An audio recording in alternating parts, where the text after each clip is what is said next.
வருகை அவர்கள்.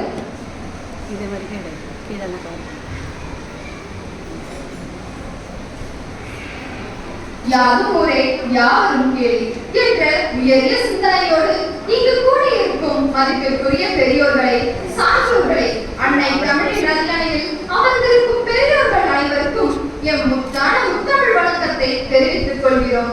இன்று கல்வி வளர்ச்சி நாள், காமராஜரின் பிறந்த நாள், ஏழை பங்காளனின் நிறைவை போற்றும் நன்னாள். இந்நன்னாளை மேலும் ஒரு பொன்னாளாக மாற்ற வந்திருக்கும் ஆண்டோரையும் சான்றோரையும் வரவேற்பதில் எம் பள்ளி மற்றற்ற மகிழ்ச்சியை கொள்கிறது.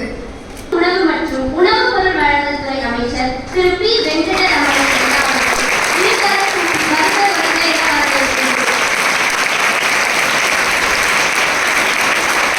மேலும் நம் மாவட்ட கல்வி அலுவலர் திரு கே. சுரேஷ்குமார் அவர்களை அன்போடு வருக என வரவேற்கிறேன். மக்களோடு மக்களாக பழகும் குணம் ஆகியன தங்களை மக்களின் மனதில் உயர்ந்த இடத்தில் அமரச் செய்துள்ளனர். பொறுப்பணி என்பது பதவி அல்ல, அது பொறுப்பு என்பதை தங்களின் செயல்பாடுகள் நாள்தோறும் எடுத்து காட்டுகின்றன. இன்று தங்கள் இக்கல்வி வளர்ச்சி நாளில் எம் பள்ளிக்கு வருகை தந்திருப்பது மாணவிகளுக்கு ஒரு அரிய வரப்பிரசாதமாகும். புத்தகங்கள் அறிவை கற்பிக்கின்றன, ஆனால் சிறந்த தலைவர்களின் வாழ்க்கை அனுபவங்கள் வாழ்க்கையை கற்பிக்கின்றன. அந்த அனுபவங்களை மாணவிகள் தங்களின் உரையின் மூலம் பெற விரும்புகிறார்கள். உழைப்பே உயர்வு, சேவையே சிறப்பு என்ற நம் முன்னோரின் வரிகளை மனதில் நிறுத்தி மீண்டும் ஒரு முறை மாண்புமிகு அமைச்சர் அவர்களை வருக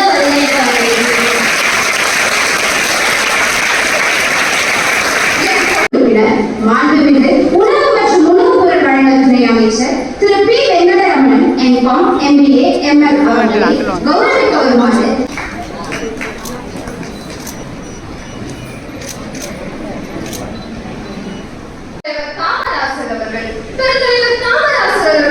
அதிகாரம், செல்வாக்கு, புகழ் என அனைத்தும் இருந்த போதிலும் ஊழலுக்கு இடம் கொடுக்காமல் மக்களின் நலனையே தனது வாழ்வின் நோக்கமாக கொண்டு வாழ்ந்தார். அதனால்தான் அவர் இன்று வரை தமிழக மக்களின் மனதில் நீங்கா இடத்தை பெற்றுள்ளார். காமராஜர் அவர்கள் முதலமைச்சராக இருந்த போதும் எளிமையான வாழ்க்கையை வாழ்ந்தார். ஆடம்பரம் இல்லை, சொத்து சேர்க்கும் ஆசை இல்லை, அதிகாரத்தும் இல்லை. மக்களின் பணத்தை மக்களுக்காகவே செலவிட்டார். அதனால்தான் அவரது கரங்களை கரைப்படியா கரங்கள் என்று தமிழக மக்கள் போற்றுகின்றனர். நேர்மையான கழிவுகளை பற்றிய பேச்சு எழும்போதெல்லாம் நாம் நினைவுக்கு வருபவர் பெருந்தலைவர் காமராஜர் அவர்கள்தான். அவரது வாழ்க்கை ஒரு மனிதன் அதிகாரத்தில் இருந்தாலும் நேர்மையுடன் வாழ முடியும் என்பதை நிரூபிக்கிறது. இன்றைய மாணவர்கள் கற்றுக்கொள்ள வேண்டிய பண்புகள் நேர்மை, எளிமை, கடின உழைப்பு, தன்னலமற்ற சேவை. இத்தகைய பண்புகளை காமராஜரின் வழியில் நாங்களும் பின்பற்றி சிறந்த சமுதாயத்தை உருவாக்குவோம். கல்வியர் காமராஜர் அவர்களின் வாழ்க்கை ஒரு திறந்த புத்தகம் போன்றது. அரசியலில் இருந்த போதும் ஊழலுக்கு இடம் கொடுக்காமல் மக்களின் முன்னேற்றத்திற்காக தன்னை அர்ப்பணித்ததால் கரைபடியா கரங்களை கொன்றவர் என்று இன்றும் தமிழக முதலமைச்சராக இருந்த காமராஜரை புகழப்படுகிறது. பெருந்தலைவர் காமராஜர் வாழ்ந்தார், அதனால் நேர்மை வாழ்ந்தது. அவரது புகழ் என்றென்றும் நம் நெஞ்சங்களில் நிலைத்திருக்கும். நன்றி அறிதல், பொறையுடைமை, கல்வி சொல்லோடு இந்நாளை எவ்விருக்கும் செய்யாமை கல்வியோடு ஒப்புரவு ஆற்றாரிகள், அறிவுடைமை, நல்லினத்தாரோடு நட்டல், இவை எட்டும் சொல்லிய ஆசாரவிற்கு எட்டும் ஆசார கோவை பாடலுக்கு பொருத்தமானவர் பெருந்தலைவர் காமராஜர் அவர்கள் என்று சொல்லி வாய்ப்பு தந்தமைக்கு நன்றி கூறி வழியில் நடந்திட்டு தமிழகத்தை பல்வேறு துறைகளில் மேலும் முன்னேற்றம் அடைகிற இளைய சமுதாயத்தினராகிய நாங்கள் செயலாற்றுவோம் என்று உறுதியேற்கிறோம்.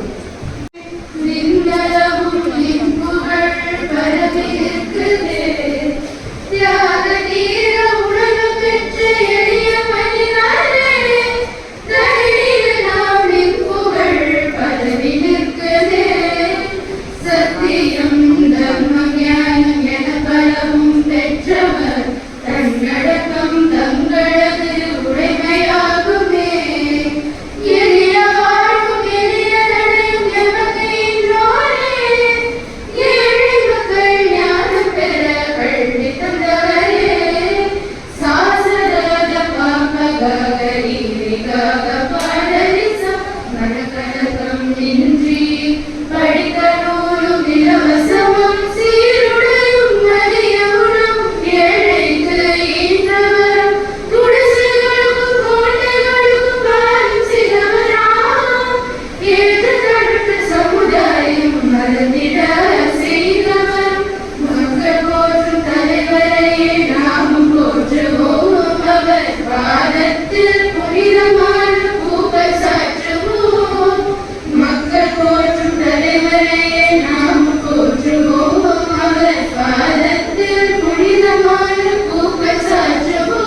அவர்களை மாணவியர்களே நல்லுரையாற்றிட அகமகிழ்வுடன் அழைக்கின்றோம். படிக்க சொல்லுவோம், ரைட்டிங் சொல்லுவோம், மேத்ஸ் சொல்லுவோம், கவர்மெண்ட் ஸ்கூல் அவங்களே கவர்மெண்ட் ஸ்கூலில் சொல்லிக் கொடுப்பாங்க. அதுக்கப்புறம் முடிஞ்சது ஒன்றும் இருக்காது. ப்ளஸ் டூ படிச்சு போவோம், நம்மளாம் போய் சேர்ந்து படிச்சுப்போம். சொல்லுவாங்க படிப்போம், புரியுது கீழே படிச்சுப்போம். அது போக முடியும் எப்படி இல்லை பரவாயில்ல, அடுத்த ஒரு காப்பீட்டு என்னால் காலேஜ் சேர முடியல, பரவாயில்ல அடுத்த ஒரு காப்பீட்டு தான் எந்த ஒரு சூழலில் நம்ம நெகட்டிவ் அமைச்சா கூட இந்த நெகட்டிவ் இல்லை, நம்ம டோர் டேரக்டாக இருக்குது. எட்டு மணிக்கு வரைக்கும் சொன்னேன், 10 மணிக்கு வந்துச்சு, 8 மணிக்கு வர முடியல, இல்லை 10 மணிக்கு வர சூழ்நிலை இருக்குது. அந்த மாதிரி நமக்கு இயற்கையும் நம்மளோட சுற்றுப்புறங்களும் நம்ம சூழ்நிலைகளும் அடுத்த டோர் போக முடியல, அடுத்து காப்பீட்டு இருக்கணும். எல்லாரும் மனத்தாராகவும் நேர்மையாகவும் எல்லாருமே ஒரே போல் தான். நான் நல்வழியில் சென்றேன், மன வலிமையாக இருந்தேன், வீட்டுக்கு பிரச்சனை, படிக்க முடியாத பிரச்சனை, ஸ்கூல் இருக்க பிரச்சனை, நடந்து வருவது பிரச்சனைகள், ஃபினான்சியல் பேர்டன்ஸ் இருக்குது, படிக்க புரியல படிக்க முடியல, எல்லாமே இதாக இருக்கும். ஆனால் இதையெல்லாம் பீட் பண்ணி வரணும், அதுதான் தான் மனவழி. இதெல்லாம் கடந்து போகும். நீ 2026ஆம் ஆண்டு 27ஆம் ஆண்டாக கடந்து போகும், அது யாரும் நிற்காது. இன்னைக்கு நமக்கு இருக்கிற சூழ்நிலைகள், இன்னைக்கு நமக்கு இருக்கிற கஷ்டங்கள் இந்த வருஷம் இல்லை, மாறி போயிடும். இந்த மாதம் வந்து அடுத்த மாதம் எக்ஸாம் டேஸில் வரும், மார்ச் மாதம் எக்ஸாம் வரும், பேப்பர்லாம் மார்ச் வருவார். ஆனால் எக்ஸாம் முடிஞ்சு அவ்வளோ 1 மந்த் எக்ஸாம் ஓவர், அந்த அதுவும் கடந்து போகும். அதே போல் எல்லா குழந்தைகளுக்கும் எல்லா சூழ்நிலையும் பிரச்சனை மக்கள் அது கடந்து போகும். ஒரு முறை அதுலேயே மன குழந்தைகளுக்கு என்னால் முடியலைங்கிறத விட்டுட்டு என்னால் முடியும் மனவர்கள் இந்த குழந்தைகள்லாம் மனசில் இருக்கோ, ஆழமாக பதியுதோ, சப்கான்ஷியஸ் மைண்டில் பதியுதோ, உங்களோட முயற்சி, உங்கள் வாழ்க்கை இன்று மட்டுமில்லை இன்னும் இருக்கப்பட்ட காலம் சீரும் சிறப்பமாகவும் மன வலிமையாக இருக்கும். இந்த சந்தர்ப்பத்தில் உங்களெல்லாம் இருந்து பேசி பழகி இதெல்லாம் பார்த்து சப்மிட் பண்ணுறதுக்கும் டீச்சர்ஸ், பேரண்ட்ஸ், எங்கள் எல்லா டீமும் கூட இருந்து இந்த ஒரு நேரத்தை குவாலிட்டி டைம் சொல்லுவாங்க. சாப்பிடும்போது கவனித்து சாப்பிடணும், படிக்கும்போது கவனித்து பேசணும், வீட்டில் இருக்கும்போது அம்மா கூடயோ ஃப்ரெண்ட்ஸ் கூடயோ குவாலிட்டி அவங்களோட மட்டும் டெடிக்கேட்டிவாக பேசணும். இந்த சந்தர்ப்பம் ஏற்படுத்தி கொடுத்த அனைவருக்கும் மனமார்ந்த வாழ்த்துக்கள், நன்றிகள்.